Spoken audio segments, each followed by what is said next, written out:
Hi everyone, welcome to Gig Harbor, Washington, where the anchor all began. We are standing here in front of a net shed, and for those of you who don't know what a net shed is, our town is an old fishing community, and back in the day, the fishermen would come off the water and bring their boats in and bring their nets into these net sheds to be repaired and get equipped and just get a little rest off the water. So we thought, what a great analogy for the anchor where it first began is this place where women of all ages can come to gather and be together and be restored and be encouraged. So we are excited right now to announce that this month we are going to begin to share an anchor moment with you. And an anchor moment is a time in your life when your faith has really been grounded and you've seen God at work for real. And we are thrilled that we are going to be able to share with you stories from women of all kinds of backgrounds and all ages, and our hope and prayer is that you would be encouraged.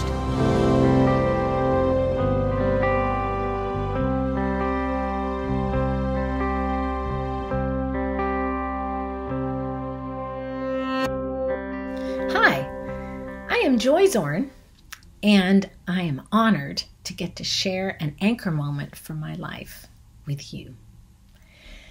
A couple of weeks ago, the title of my daily reading was The Graciousness of Uncertainty. Seriously? The graciousness of uncertainty? I don't know about you, but I don't normally associate uncertainty with graciousness. I prefer predictability and certainty in my life. I find security in routine, reliable people and events, things that I can count on. Even back in my college years, my sense of security and well-being was derived from things I could count on. In those days at the UW, they were my stable family, the boyfriend I was probably going to marry, and a career plan I was working hard towards. And as it is for many students, college was also a time of great questioning for me. I thought I'd come to college to learn answers, but instead I found myself learning to question anything and everything. Was there such a thing as an absolute? Who or what determines right from wrong? What was truth? I suppose I was free to explore these heady thoughts because the rest of my life felt pretty stable and certain. But during my junior year, all that changed. One by one, the things that I had anchored my security to began to reveal what faulty anchors they really were.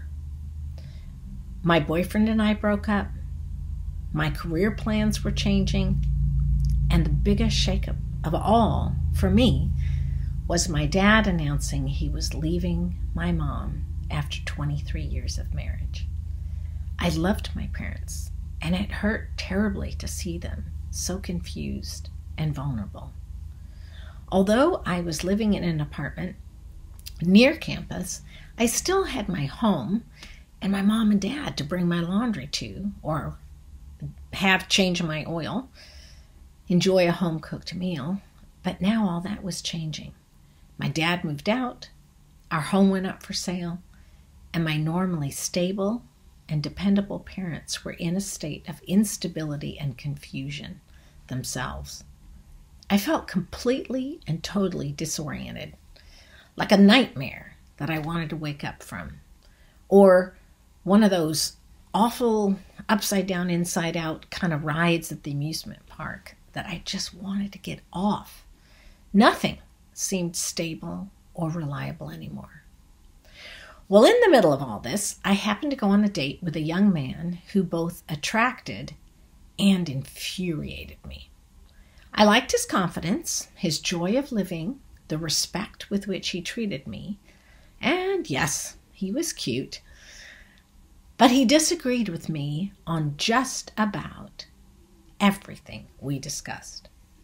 What seemed so crazy to me was that he used the Bible to substantiate his positions.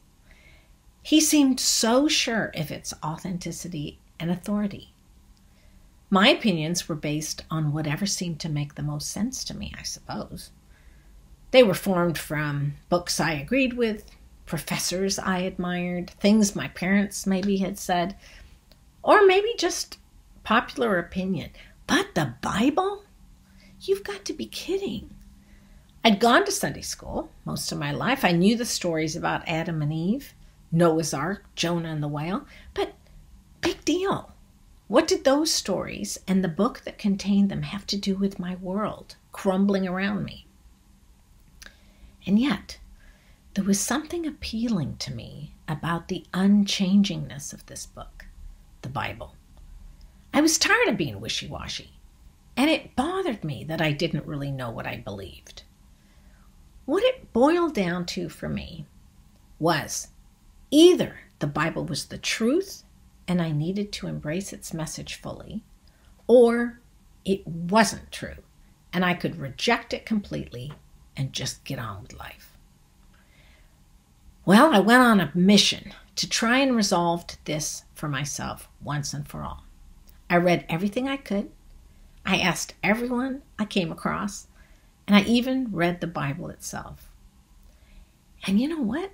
I just couldn't get away from the evidence that Jesus was, in fact, a historical reality. He was a real person who had actually lived on earth 2,000 years ago.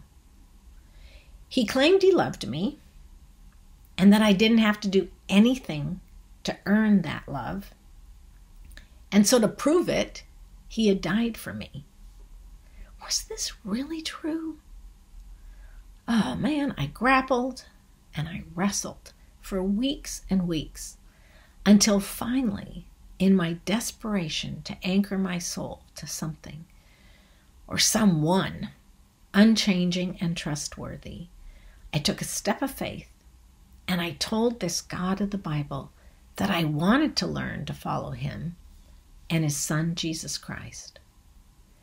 And from that day, my circumstances stabilized and my life has been predictable and certain ever since. Ha! You and I both know that even without the coronavirus, life just isn't like that. I ended up marrying that guy I already told you about, and it just so happened that his profession was playing football. Now, I still don't know much about football, but in those days, I knew absolutely nothing. So I had no idea that professional football doesn't list stability, security, and certainty among their benefits. When I married him, Jim was the star quarterback for the Seattle Seahawks. And so I naively figured when he was done, he'd do something else here in the Seattle area, close to my family, friends, and familiar places.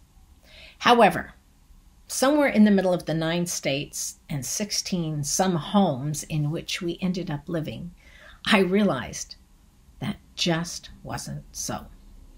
Jim went from playing football to coaching football. And coaches, well, let's just say coaches get fired a lot. And so they and their wives and 4 children end up moving a lot. Jim's latest adventure this past year was becoming the head coach and general manager of the Seattle XFL team, the Dragons.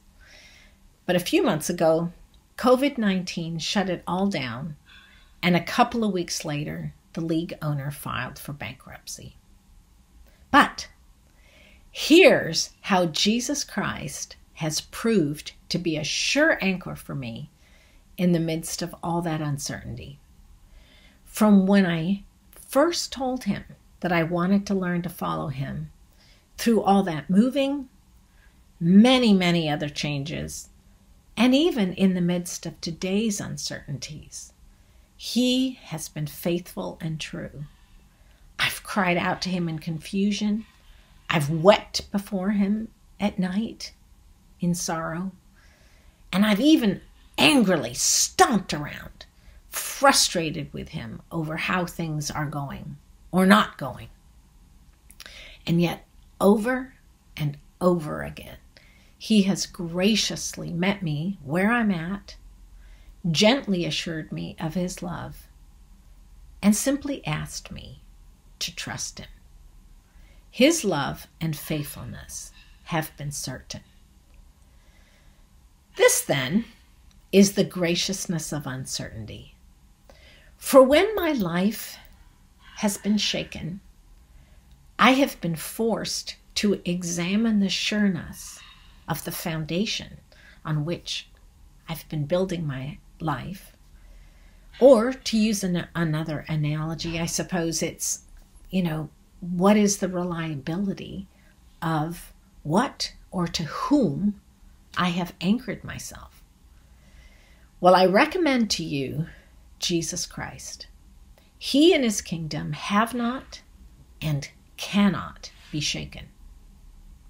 Allow me to close by reading a very short excerpt in Oswald Chambers' book, My Utmost for His Highest, from the April 29th writing entitled The Graciousness of Uncertainty.